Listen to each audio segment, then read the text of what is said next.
I have grown to appreciate more of these Psalms readings. Today we're looking at Psalm 50, Psalm 53, 60, and 75. Where do you want to start? I just kind of, when I was reading, I read chapter 53 today. And it was funny to me, as I was reading, I was like, this sounds so familiar. I feel like I've heard this before. Was this part of a different book that we've already read? And it's actually just a psalm or part of another psalm that is repeated. So 53 talks a lot about the fool, how they are corrupt.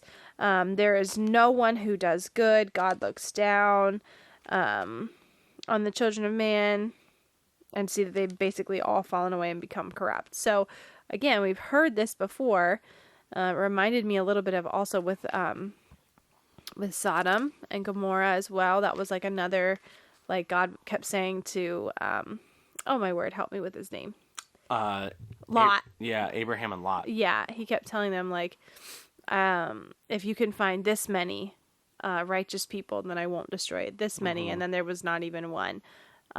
So that like triggered my memory. And then when we looked in further, it actually is just a repeat of Psalm 14. So Psalm 53 is most likely just what you said, a carbon copy of Psalm 14. They are a little bit different, but it's like almost negligible. So most likely this is somebody was copying that earlier psalm. They were written at different times.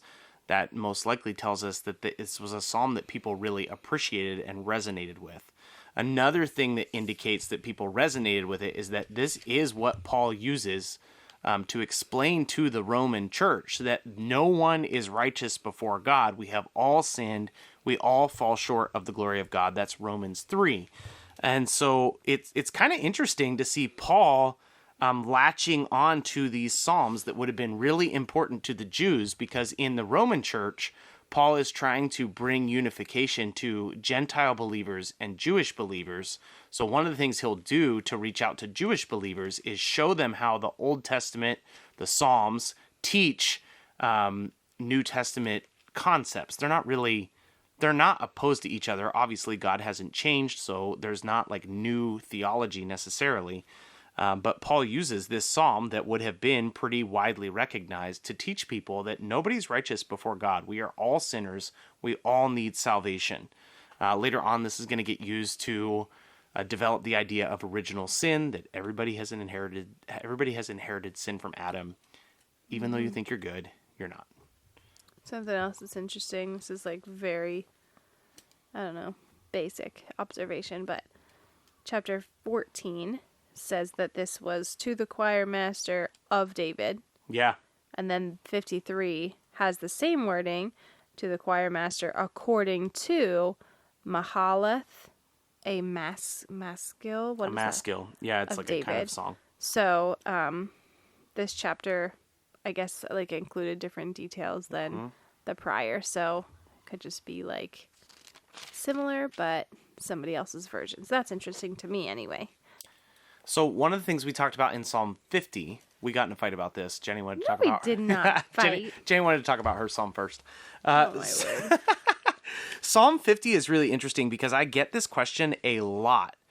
People have a hard time reconciling, like, wait a minute, how did Old Testament people have right relationship with God? Because they weren't like us, right? Like, they don't just believe in Jesus. And Psalm 50 is going to give us some clues to how that worked, because Psalm 50, God's being like kind of sassy in Psalm 50. He's like, literally, I own all the cows and all the goats. I'm not hungry. I'm not thirsty. Your sacrifices, like, I don't need them.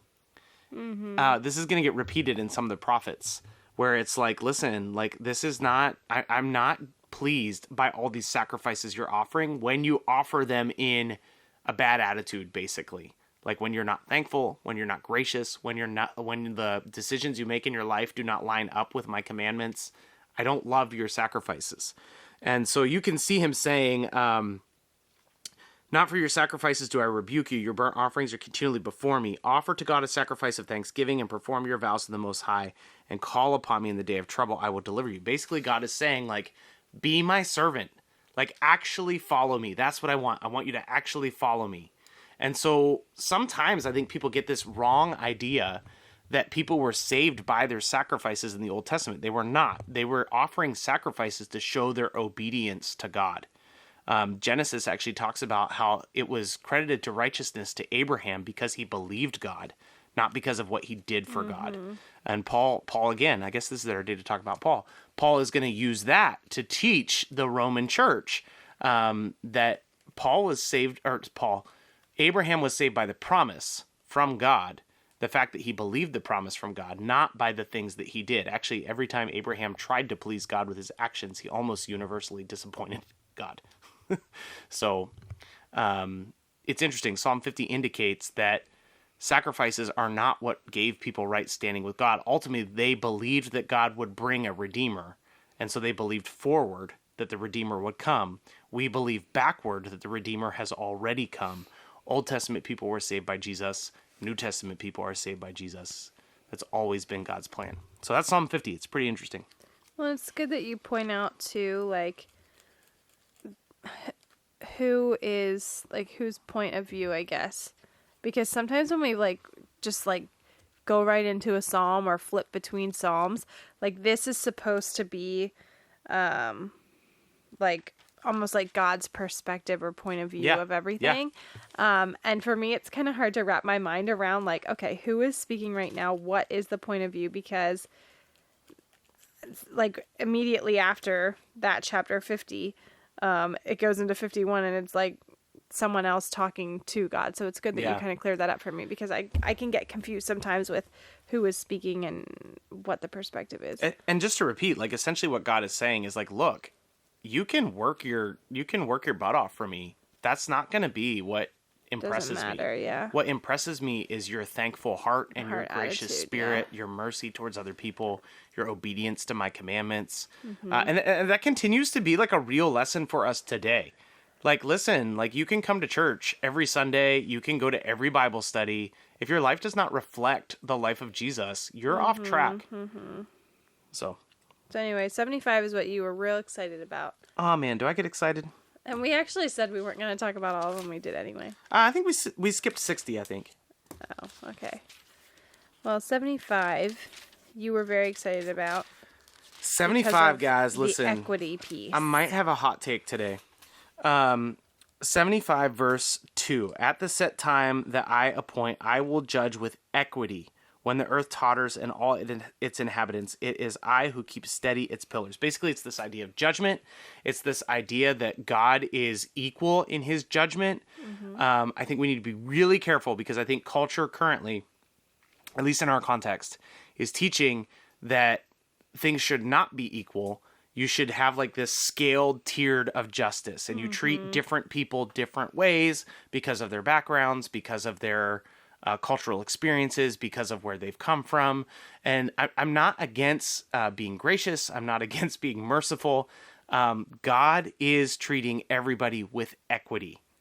And he's saying, like, listen, before me, you're all the same. I don't care where you came from. I don't care what your experiences are. There is right and there is wrong. And you'll be judged based on one scale. Did you honor me with your life or not? I guess it's kind of like refreshing in a way, because I feel like anymore today it's like there's like all these different stipulations, kind of like what you were talking about. Yes.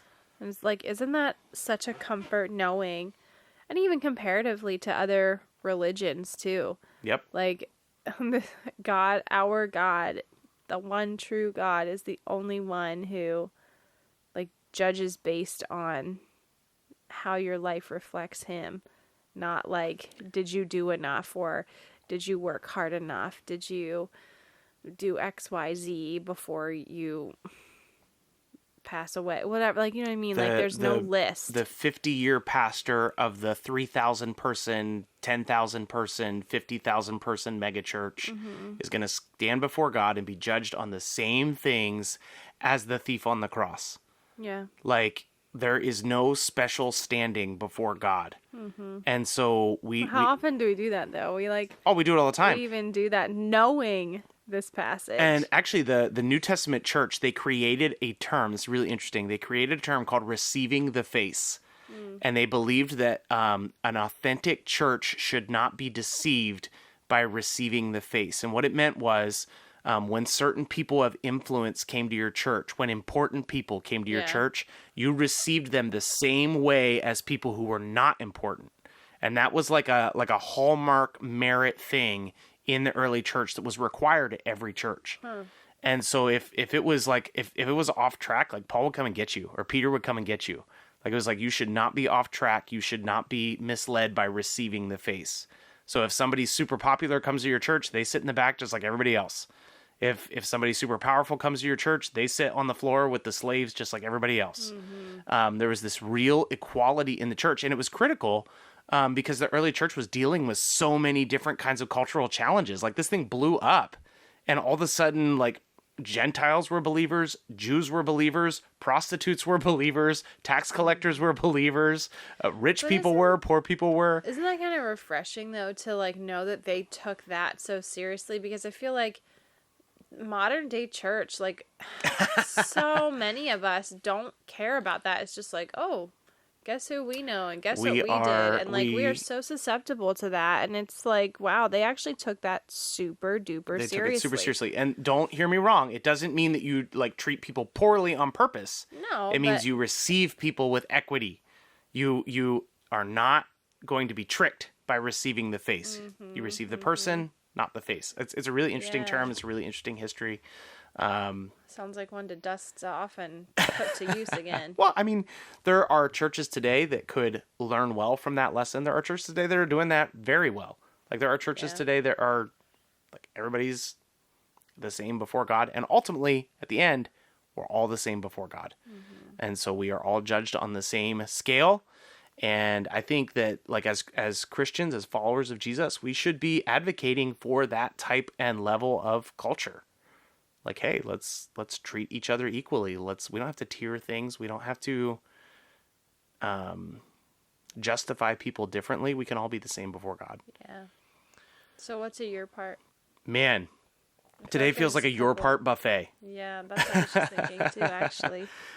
So yeah, I guess I would say like take from this what you want to take from this. If it is understanding that Jesus has always been the answer, that's a great thing to know. Or if it's even like what we were just talking about, like the equity piece, reflecting that, like obviously we're not God, but reflecting that in your own life, like each person is going to be judged the exact same way. So like treat everyone in the exact same. Live your life that way today. Right. If someone crazy important walks into your place of business, walks into your home, walks into your church, definitely receive them kindly. Definitely like care for them, but also like that scruffy looking dude that wheels in on his bike and you can tell he hasn't been living in a house for a while, receive him the same way. Because that is ultimately how Jesus receives us. That connects because we are all unrighteous. Like we are all sinners when Christ died for us, which is incredible. And he receives us with equity. We have to receive his grace. This is not some kind of universalist nonsense where we all make the cut. We have to receive him. We have to believe in him. We have to follow him. But on Judgment Day, everybody is judged equally, which is awesome. Yeah. So we'll be back again tomorrow. See you then. Thanks so much for listening to God's Plan, Your Part. If anything stuck out to you, if you have any questions, or if you'd like to receive a Bible, you can email us at godsplанyourpart@gmail.com. Also, if you're enjoying the podcast, please consider supporting us through the link in our description. We love that you're on this journey with us, and we hope you have a great day. See you tomorrow.